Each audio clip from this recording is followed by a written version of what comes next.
ज़मीन जो है ये बिल्कुल सुकून है, बस जो है ना चांद ये इसके गिर्द जो घूमता है, ये घूम रहा है, ज़मीन घूम नहीं रही है। तो फिर सूरज भी घूम रहा है जमीन के गिर्द। सूरज जो है ना हर दिन निकलता है और अपनी रोजाना की कहते हैं जो है होती है उसकी जहद, उससे ऊपर ऊपर बढ़ता जाता है। और ऐसे कहते हैं सूरज ये पूरी ज़मीन का गिर्द चक्कर लगाता है, जो है ज़मीन वो घूम नहीं रही, ये जो सूरज है ये इसके इर्द गिर्द घूम रहा है, जिसकी वजह से मौसम के कहते हैं ठंडा होता है, गर्म होता है। इसी तरह के कहते हैं आसमान दिनों का छोटा बड़ा होना, ये भी कहते हैं सूरज के साथ ही है। ये देखिए मदरसा के बच्चे आज ऐसी बात बता गए हैं जो आइंस्टाइन भी नहीं बता के गया। सूरज जमीन के गिर्द घूम रहे हैं। हम समझते हैं कि सोलर सिस्टम में तमाम सितारे सूरज के गिर्द जो है रोटेट करते हैं, लेकिन उन्होंने कहा कि सूरज जो है घूमता है, सूरज डूब जाता है, सूरज निकल जाता है, ऐसे ही है। अच्छा।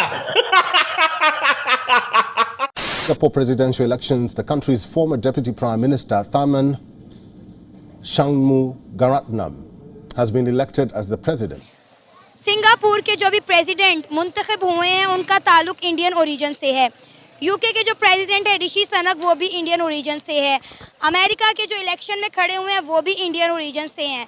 क्या कहेंगे, ऑल ओवर द वर्ल्ड बहुत सारी ऐसी कंट्रीज़ हैं, बहुत ऐसी बड़ी बड़ी नशिस्तें हैं जहाँ पर इंडियन ओरिजिन बैठे हुए हैं। मतलब दूसरी कंट्रीज़ जो हैं वो इंडिया के खून के ऊपर, यानी इंडिया के आप कह लें कि काबिलियत पर इतना यकीन करती हैं कि वो उन्हें अपने लीडर्स बना रहे हैं। देखिए ठीक है, ये पॉइंट एक तरफ वैलिड है, लेकिन असल वजह यह है कि हमारे हाँ आवे का आवा बिगड़ा हुआ है। हम एज ए सोसाइटी इतनी पोलराइज्ड हैं, हम इतने बिखरे हुए हैं, हम अपने दीन पर बिखरे हुए हैं, हम अपने मज़हब पे बिखरे हुए हैं, हम सियासत पर, इलाकों पर, हम हर लिहाज से बिखरे हुए हैं। हम एक इकट्ठे, हमारा असल मसला ये है कि हम किसी पॉइंट पर इकट्ठे नहीं होते। तुम एक नंबर का चूतिया हो यार। शानमुगरतनम सिंगापुर के प्रेसिडेंट जो कि भारतीय मूल के हैं, जब से ये इलेक्ट हुए हैं, और काफ़ी सारे भारतीय मूलों के पूरे वर्ल्ड में हायर पोस्ट पर जो लोग जा रहे हैं, इसी को देखकर पाकिस्तान में खलबली मच रही है और पाकिस्तान के लोग अपनी गवर्नमेंट को भर भर के गालियां दे रहे हैं। दोस्तों, भारत दिन पे दिन अपनी तरक्की करता जा रहा है और इधर पाकिस्तानी जलते जा रहे हैं। कोई अपनी गवर्नमेंट को जिम्मेदार ठहरा रहा है, कोई इसराइल को, कोई किसी देश को, कोई किसी देश को। आपसे रिक्वेस्ट है वीडियो पूरी देखना, वीडियो अच्छी लगे तो वीडियो को लाइक भी कर देना। Shanmugaratnam's victory continues to streak a ruling People's Action Party veterans as presidents. आप वकील हैं, क्या कहेंगे? अभी आज खबर आई है, कभी खबर आती है कि यूके के प्राइम मिनिस्टर जो हैं वो इंडियन ओरिजिन बन गए। मतलब दूसरे कंट्रीज़ की अगर बात करें, वहाँ पे जिस तरीके से ट्रीट किया जाता है इंडियंस को या इंडियन ओरिजिन को, कभी खबर आती है। अभी खबर आई है कि सिंगापुर के प्रेसिडेंट जो हैं वो इंडियन ओरिजिन बन गए हैं। कभी किसी कंपनी, मल्टीनेशनल कंपनी के CEO इंडियन ओरिजिन, कभी कुछ। क्या वजह है? उन्हें इतनी रिस्पेक्ट या फिर उनके ऊपर ट्रस्ट किया जाता है? देखिए सर, दुनिया में एक ना इब्राहिम लिंकन का एक बड़ा अच्छा कॉल है।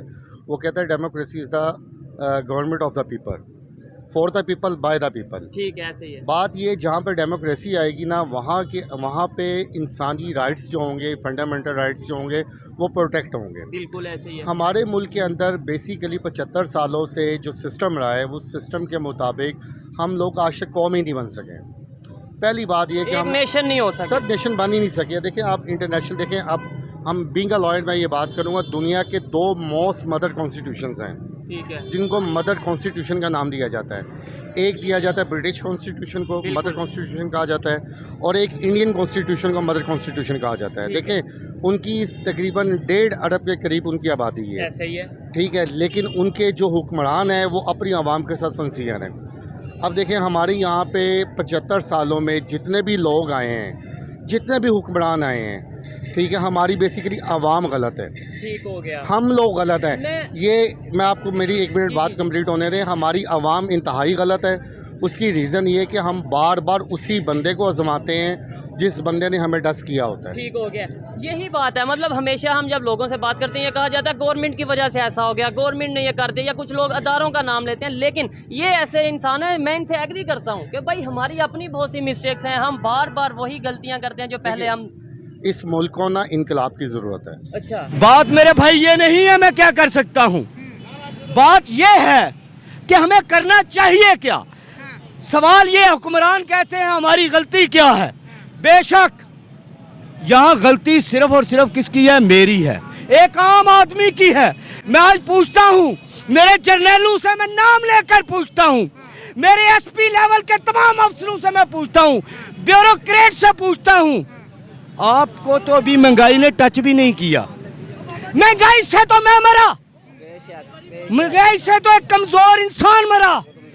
जब आपको महंगाई टच करेगी फिर मैं आपसे पूछूंगा, आप कहेंगे कि करप्शन पाकिस्तान का मसला है, उस दिन कहेंगे। बेशक आप कह सकते हैं करप्शन आपका मसला नहीं पाकिस्तान। क्यों? आप तो पाकिस्तान में सिर्फ उनकी तरह हुकूमत करने आते हैं और आप अफसरी करने आते हैं। और हाफिज साहब, अगर दुश्मनी इंतहा की है तो मैं ये कहता हूँ, एटम है ना आपके पास, हमें जलील मत करें, हम पर गिरा दे। इससे ज्यादा मैं क्या कह सकता हूँ। आपने चले इंटरनल अफेयर की बात की, एक्सटर्नल अफेयर की बात करें। हमारे ताल्लुकात हमारे हमसाया मुल्कों से कब बेहतर होंगे? हर मुल्क दूसरे मुल्क के साथ ताल्लुकात स्ट्रॉन्ग कर रहा है ताकि इकोनॉमी चले, गुर्बत खत्म हो, कारोबार आए, वीज़ाज आए, डेवलपमेंट आए, या हमारे पाकिस्तानी किसी अच्छे पोस्ट पे लगे, पाकिस्तान को फायदा हो। हर तरफ से हमें नो ही आ रही है। क्या वजह है कि वो मुल्क इतना आगे, उसकी हर जगह इज्जत है, उनको हर कोई सलाम ठोकता है? अब उन पे जरा बात कर लें। सबसे जो पहली चीज है, कोई दुश्मन भी हो, इस्लाम की सबसे खूबसूरत बात यह है, और बेहतरीन दुश्मन की भी यही बात है जो मैं अभी करने लगा हूँ, अगर उसमें कुछ अच्छाइयाँ हैं तो उसकी तारीफ करनी चाहिए, चाहे वो दुश्मन है। क्या आप देखें, एक वक्त था उनका हाल हमसे बुरा था, वो हमसे नीचे थे, हम ऊपर थे, लेकिन फिर उन्होंने चाहे करप्शन की, जो मर्जी किया, लेकिन अपनी आवाम के लिए काम करना शुरू कर दिया। मेहनत की, करप्शन नहीं की, मेहनत। मैं वही बात करूँ, छोटी मोटी करप्शन होगी वहाँ भी, क्योंकि ये मिसालें देते हैं, ये बड़े मिसालें देते हैं, करप्शन किस जगह नहीं है, मैं इसलिए बात कर रहा हूँ। उन्होंने अपनी आवाम के लिए काम करना शुरू कर दिया। फिर हमने देखा उनकी अदालतों ने हाजिर सर्वस लोगों को जेलों में पहुँचाया, कुछ काम करना शुरू कर दिया। और ये सवाल, खैर मैं मूसा अलैहिस्सलाम की मिसाल इसलिए नहीं दूंगा कि मुझे पूरा प्रूफ नहीं है, लेकिन मैं आपको ये मिसाल ज़रूर दे देता हूँ कि एक काफिर जो है, अगर वो इंसाफ देगा और एक मुसलमान इंसाफ नहीं देगा, तो अल्लाह के नज़दीक भी वो काफिर बेहतर है मुसलमान से। सही बात है। और अच्छा, ये काफिर काफिर कह के हम हेट क्यों फैलाते हैं? हिंदू कह दें, मुस्लिम कह दें, सिख कह दें, ये इतना नफरत आमेज अल्फाज हम अपने जुबान से क्यों अदा करते हैं? वो एक ज़हन बना हुआ है, लोगों ने ज़हन बना दिया है। आपकी बात ठीक है, पढ़ी लिखी है, उसको उसके मजहब हिंदू को हिंदू बोलोगे वो खुश हो जाएगा, सिख को सिख बोलोगे, मुसलमान को मुसलमान बोलोगे वो खुश। लेकिन ये काफिर है, काफिर है, ऐसे करके हमने अपना बेड़ा गर्क कर लिया। वो बात आपकी बिल्कुल सही है, ज़हन बन गया ना। कोई भगवान कहता है, कोई गॉड कहता है, कोई अल्लाह कहता है, कोई रब कहता है तो हस्ती एक ही ना। लेकिन अभी जो हो रहा है, आपको पता है इसके पीछे क्या है? क्या है? सहाफी हैं, आप जरा देखिए, इसके पीछे इस्राइल है कि उसको तस्लीम करना है पाकिस्तान, वरना किसी सूरत इस्राइल को तस्लीम नहीं कर सकता। छोटा सा मुल्क है, हर जगह उस पे मानते, अगर एक पाकिस्तान इस्राइल को नहीं मानेगा, इस्राइल को क्या परवाह? बड़ा फर्क पड़ता है। अगर हम उनसे दोस्ती करेंगे तो वहाँ पे भी मांगेंगे, क्या फर्क पड़ता है? ये एक मिनट,